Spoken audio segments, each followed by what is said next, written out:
भागवत जी के 8वें स्कंद के 10वें अध्याय में श्लोक नंबर 40 है, लिखा है उद्यतायुध दौरदंडई राधावंतो भटान मृधे।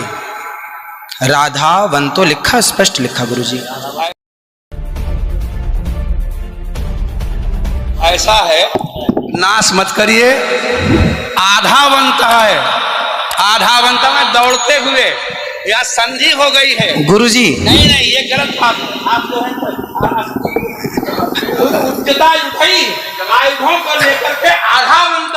गुरुजी गुरुजी गुरुजी गुरुजी गुरुजी, हम तो आपके दास हैं। अनर्थ मत कीजिए ना। हमारे गुरुजी कहते हैं अयम अनर्थ ना ना गुरुजी, इसका अर्थ तो सुन लीजिए, इसका अर्थ तो सुन लीजिए। अब जब राधा बता रहे हो, सुनिए सुनिए गुरुजी, इसका अर्थ है राधावंतो भटान मृधे। इसका अर्थ गुरुजी ने बताया हमें। कौन गुरुजी ने? हमारे गुरुजी। कोई गुरुजी नहीं बता सकता। हमारे गुरुजी कहते हैं बिल्कुल नहीं बता सकते, क्योंकि जब आप राधा बनाओगे तो विसर्गे कहाँ जाएंगी? गुरुजी उद्यता युधई ही विसर्ग हो गया।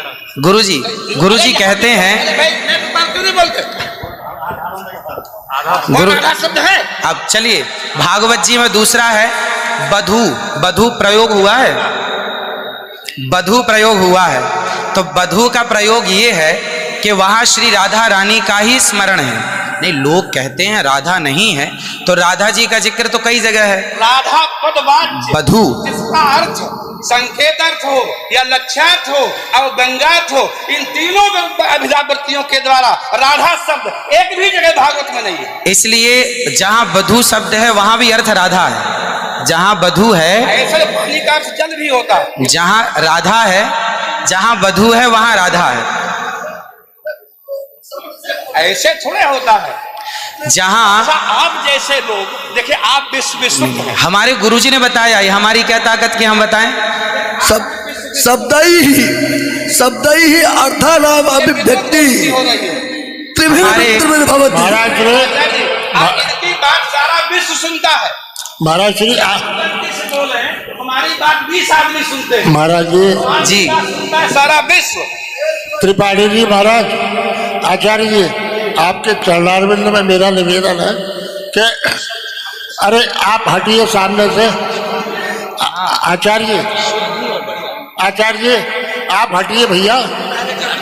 अरे नहीं, लेकिन ऐसा श्रीधर, आप विश्व को सुनाते हैं इसलिए कह रहा हूँ। श्रीधर जी नहीं तो गलत सुना रहे। इन्हें हटाओ।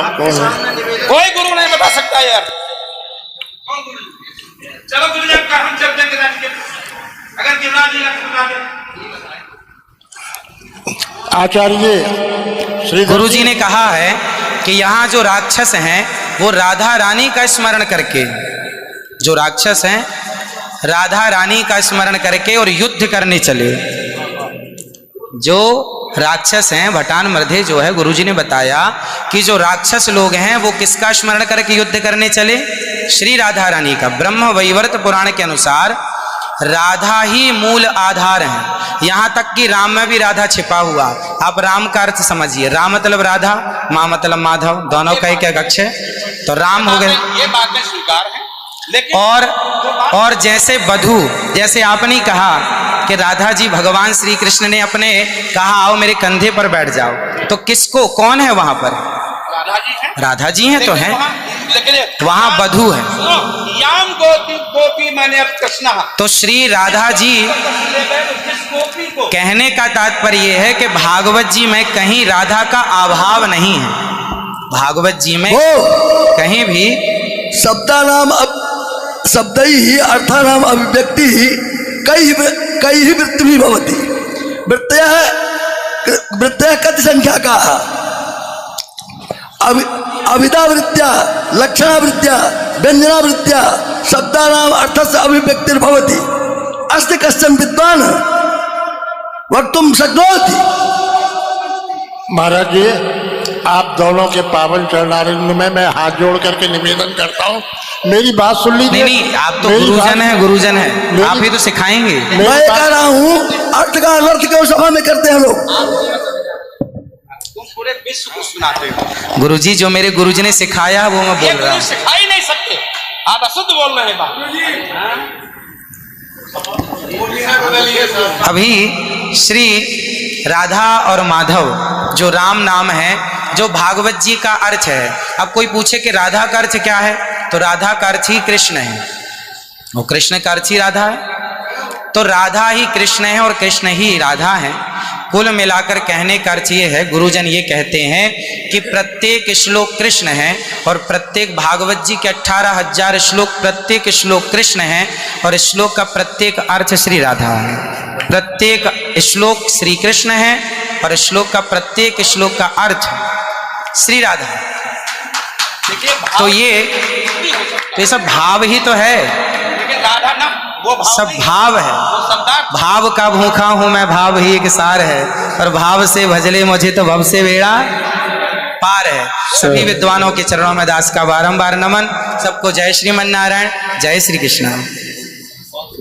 2 मिनट कीर्तन कर ले। 1 मिनट रुको, मैं सबसे क्षमा मांगता हूँ। मेरा अनिरुद्धाचार्य के प्रति बड़ी श्रद्धा भाव है, बड़ा आदर है, लेकिन इनकी वाणी चूंकि पूरा विश्व सुन रहा है, ये चैनलों पर आते हैं। भाव जगत में हम कुछ भी कहें, लेकिन जब हम ये कहते हैं ये शब्द में लिखा है, तो वहां पर शब्द और अर्थ का संयोग, क्योंकि गिरा अर्थ जल शब्द बोध्यो व्यनक्ति अर्था शब्दों प्यर्थांतराश्रय एकत्व व्यंजकत्वे तद अन्य से सहकारिता। ऐसा हो ही नहीं सकता कि कोई अर्थ प्रकट हो और उसके मूल में शब्द न हो। वहां संधि है, मैंने आयुध ही आयुधों से युक्त होकर मैंने गदा तलवार तीर लेकर के वो राक्षस आधावन था दौड़े मारने के लिए। शुद्ध यही अर्थ है। किसी अभिधा से, किसी लक्षणा से, लक्षणा तब होती है जब मुख्यार्थ का बाद हो। मुख्यार्थ का बाद हो ही नहीं सकता।